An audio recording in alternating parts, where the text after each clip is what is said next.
ಚುನಾವಣೆ ದಿನಾಂಕ ಘೋಷಣೆ ಆದ್ಮೇಲೆ ಯಾರು ಎಷ್ಟೇ ದೊಡ್ಡವರಿದ್ರು ಇಬ್ಬರು ಮಾತನ್ನು ನಾವು ಕೇಳಲೇಬೇಕು. ಮೊದಲನೇದು ಚುನಾವಣಾ ಆಯೋಗದ ಮಾತನ್ನು ನಾವು ಕೇಳಲೇಬೇಕು, ತಪ್ಪಿಸೋದಕ್ಕೆ ಸಾಧ್ಯನೇ ಇಲ್ಲ. ಎರಡನೇದು ಮಾಧ್ಯಮ ಸ್ನೇಹಿತರ ಮಾತನ್ನು ಕೇಳಲೇಬೇಕು, ತಪ್ಪಿಸೋದಕ್ಕೂ ಕೂಡ ಸಾಧ್ಯ ಇಲ್ಲ. ಹಾಗಾಗಿ ಈ ಒಂದು ಶುಭ ಸಂದರ್ಭದಲ್ಲಿ ಬೆಂಗಳೂರು ಕೇಂದ್ರದ ಲೋಕಸಭಾ ಕ್ಷೇತ್ರದ ಒಂದು ಕಾರ್ಯಾಲಯದ ಒಂದು ಉದ್ಘಾಟನೆ ಶುಭಾರಂಭ. 2024ರ ಲೋಕಸಭಾ ಚುನಾವಣೆ ಫಲಿತಾಂಶ ಮಾತ್ರ ಅಧಿಕೃತವಾಗಿ ಘೋಷಣೆ ಆಗಬೇಕಾಗಿದೆ. ಅರ್ಥಾತ್ ಮುಂದಿನ ಲೋಕಸಭಾ ಚುನಾವಣೆ ಮುಂದೆ ಬರ್ತಕ್ಕಂಥ ಲೋಕಸಭಾ ಚುನಾವಣೆಯಲ್ಲಿ ಭಾರತೀಯ ಜನತಾ ಪಾರ್ಟಿ ಕೇಂದ್ರದಲ್ಲಿ 3ನೇ ಬಾರಿಗೆ ಅಧಿಕಾರಕ್ಕೆ ಬರೋದ್ರ ಮುಖೇನ ನರೇಂದ್ರ ಮೋದಿಜಿಯವರು ಮತ್ತೊಮ್ಮೆ ದೇಶದ ಪ್ರಧಾನಮಂತ್ರಿಯಾಗಿ 3ನೇ ಬಾರಿಗೆ ಪ್ರಮಾಣ ವಚನವನ್ನು ತೆಗೆದುಕೊಳ್ತಕ್ಕಂಥದ್ದನ್ನ ಯಾವ ದುಷ್ಟಶಕ್ತಿಗಳು ಕೂಡ ತಡೆಯೋದಕ್ಕೆ ಸಾಧ್ಯ ಇಲ್ಲ. ಕೇಂದ್ರದಲ್ಲಿ ಮತ್ತೊಮ್ಮೆ ಭಾರತೀಯ ಜನತಾ ಪಾರ್ಟಿ ಅಧಿಕಾರಕ್ಕೆ ಬರ್ತದೆ. ಅದೇ ರೀತಿ ಬೆಂಗಳೂರು ಕೇಂದ್ರ ಲೋಕಸಭಾ ಕ್ಷೇತ್ರದಲ್ಲೂ ಕೂಡ ಭಾರತೀಯ ಜನತಾ ಪಾರ್ಟಿನ ಗೆಲ್ತಕ್ಕಂಥದ್ದು, ಪಿಸಿ ಮೋಹನ್ಜಿಯವರೇ ಗೆಲ್ತಕ್ಕಂಥದ್ದು. ಅದನ್ನು ಕೂಡ ಅವರು ತಡೆಯೋದಕ್ಕೆ ಸಾಧ್ಯ ಇಲ್ಲ. ಏನ್ ವಿಜೇಂದ್ರ ಅವರ ಅಧ್ಯಕ್ಷರಾಗಿ ಇನ್ನು ನನ್ನ ಮನೆ ಜವಾಬ್ದಾರಿ ತೆಗೆದುಕೊಂಡಿದ್ರು, ಇಷ್ಟೊಂದು ವಿಶ್ವಾಸದಲ್ಲಿ ಮಾತನಾಡ್ತಿದ್ದೀರಿ, ಪಿಸಿ ಮೋಹನ್ ಹೇಗೆ 4ನೇ ಬಾರಿ ಗೆಲ್ಲೋದಕ್ಕೆ ಸಾಧ್ಯ ಅಂತ ನಿಮಗೆ ಪ್ರಶ್ನೆ ಇರಬಹುದು. ಅದಕ್ಕೂ ಕೂಡ ಉತ್ತರವನ್ನು ಕೊಡ್ತೇನೆ. ನರೇಂದ್ರ ಮೋದಿಜಿಯವರು ಯಾವಾಗಲೂ ಕೂಡ ಒಂದು ಘೋಷಣೆ, ಅವರು ಯಾವಾಗಲೂ ಕೂಡ ಒಂದು ಮಾತನಾಡ್ತಾ ಇರ್ತಾರೆ, सबका साथ सबका विकास सबका विश्वास और सबके प्रयास के साथ ಅಂತೇಳಿ. ಬಹುಶಃ ನರೇಂದ್ರ ಮೋದಿಜಿಯವರು ಈ ದೇಶವನ್ನ 2047 ಇಸ್ವಿಗೆ ಒಂದು ಅಭಿವೃದ್ಧಿ ಹೊಂದಿರತಕ್ಕಂಥ ದೇಶ ಆಗಿ ಪರಿವರ್ತನೆ ಮಾಡಬೇಕು ಅನ್ನುವ ಕನಸನ್ನು ಇಟ್ಕೊಂಡು ಹೊರಟಿದ್ದಾರೆ.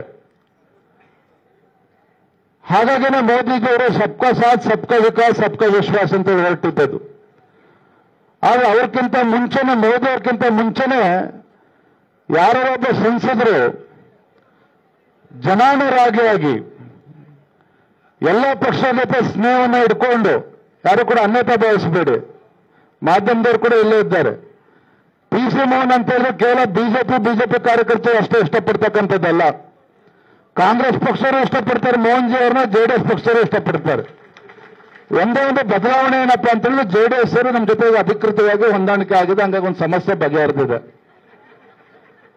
ಅರ್ಥಾತ್ ಅಂದ್ರೆ ನಾನು ಅಂದ್ರೆ ನಿಜವಾಗ್ಲೂ ಸಜ್ಜನ ರಾಜಕಾರಣಿ ಪಿಸಿ ಮೋಹನ್ ಜಿಯವರು ಜನಾನುರಾಗಿಯಾಗಿ ಎಲ್ಲರ ಜೊತೆ ವಿಶ್ವಾಸವನ್ನ ಉಳಿಸ್ಕೊಂಡು ಬೆಳೆಸ್ಕೊಂಡು ಜನರಿಂದ ಜನರಿಗಾಗಿ ಜನರಿಗೋಸ್ಕರ ತಮ್ಮ ಜೀವನವನ್ನು ಮುಡಿಪಾಗಿಟ್ಟಿರ್ತಕ್ಕಂಥವ್ರು ನಮ್ಮ ಆತ್ಮೀಯರಾಗಿರ್ತಕ್ಕಂಥ ಪಿಸಿ ಮೋಹನ್ ಜಿಯವರು ನಮ್ಮ ಭಾರತೀಯ ಜನತಾ ಪಾರ್ಟಿ ಅಭ್ಯರ್ಥಿ ಅನ್ನೋದನ್ನ ಬದಿಗಿಟ್ಟು ನಾನೊಬ್ಬ ರಾಜ್ಯದ ಅಧ್ಯಕ್ಷನಾಗಿ ಹೇಳೋದಾದ್ರೆ ನಿಜವಾಗ್ಲೂ ಕೂಡ ರಾಜಕಾರಣದಲ್ಲಿ ಈ ತರ ಉತ್ತಮ ರಾಜಕಾರಣನ ಬೆಳೆಸ್ತಕ್ಕಂಥದ್ದು, ಉಳಿಸ್ಕೊಳ್ತಕ್ಕಂಥದ್ದು ನಮ್ಮೆಲ್ಲರೂ ಕೂಡ ಕರ್ತವ್ಯ ಏನಿದೆ. ಆ ಕರ್ತವ್ಯವನ್ನ ದೇಶದ ಅಭಿವೃದ್ಧಿಯ ದೃಷ್ಟಿಯಿಂದ, ನಮ್ಮ ಬೆಂಗಳೂರು ಕೇಂದ್ರದ ಅಭಿವೃದ್ಧಿಯ ದೃಷ್ಟಿಯಿಂದ ತಾವೆಲ್ಲರೂ ಕೂಡ ಸುರೇಶ್ ಕುಮಾರ್ ಜಿ ಹೇಳಿದಾಗೆ ರಾತ್ರಿಯನ್ನು ಕೂಡ ಹಗಲು ಅಂತ ತಿಳ್ಕೊಂಡು ಹಗಲು ರಾತ್ರಿ ನಾವು ಶ್ರಮವನ್ನು ಹಾಕಿದಾಗ ನಿಶ್ಚಿತವಾಗಿ ಜುಲೈ 4ನೇ ತಾರೀಕು ಮತ ಎಣಿಕೆ ಶುರುವಾದಾಗ ಪಿಸಿ ಮೋಹನ್ ಅವರು ದೊಡ್ಡ ಅಂತರದಿಂದ ಗೆಲ್ತಿದ್ದಾರೆ ಅಂತೇಳಿ ಮೊದಲ ಫಲಿತಾಂಶ ನಮ್ಮ ಬೆಂಗಳೂರು ಕೇಂದ್ರದ ಬರ್ತದೆ. ಆ ರೀತಿ ದೊಡ್ಡ ಅಂತರ ತಾವೆಲ್ಲರೂ ಕೂಡ ಗೆಲ್ಲಿಸುವ ನಿಟ್ಟಿನಲ್ಲಿ ಹಗಲು ರಾತ್ರಿ ಶ್ರಮವನ್ನು ಹಾಕಬೇಕು ಅಂತ ಹೇಳಿದ್ರೆ ಕೊನೆಯದಾಗ ಒಂದು ಮಾತನ್ನು ಹೇಳ್ತೇನೆ. ನಿನ್ನೆ ನಮ್ಮ ಹೆಮ್ಮೆಯ ಪ್ರಧಾನಮಂತ್ರಿ ನರೇಂದ್ರ ಮೋದಿಜಿಯವರು ಗುಲ್ಬರ್ಗದಲ್ಲಿ ಚುನಾವಣಾ ಪ್ರಚಾರಕ್ಕೆ ಅವರು ಕೂಡ ಭಾಗವಹಿಸಿದ್ರು. ನಾನು ಕೂಡ ರಾಜ್ಯದ ಅಧ್ಯಕ್ಷನಾಗಿ ಭಾಷಣ ಮಾಡ್ತೇನೆ, ಮಾತನ್ನು ಹೇಳಿದ್ದೇನೆ. ನಮ್ಮ ರಾಜ್ಯದ ಮುಖ್ಯಮಂತ್ರಿಗಳು ಸಿದ್ದರಾಮಯ್ಯನವರು ಒಂದು ಪ್ರಶ್ನೆಯನ್ನು ಹಾಕಿದ್ದಾರೆ ನಿನ್ನೆ ದಿನ. ಏನ್ರಿ ನರೇಂದ್ರ ಮೋದಿಜಿಯವರ ಕೊಡುಗೆ ಏನು ಕರ್ನಾಟಕ ರಾಜ್ಯಕ್ಕೆ ಅಂತೇಳಿ.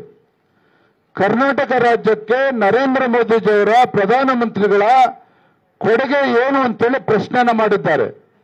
ಮೋದಿಯವರು ನಮ್ಮ ರಾಜ್ಯಕ್ಕೆ ಬೆಂಗಳೂರಿಗೆ ಯಾವ ರೀತಿ ಹಣವನ್ನು ಕೊಟ್ಟಿದ್ದಾರೆ ಅಭಿವೃದ್ಧಿಗೆ ಚರ್ಚೆ ಮಾಡೋದಕ್ಕೆ ಹೋಗೋದಿಲ್ಲ.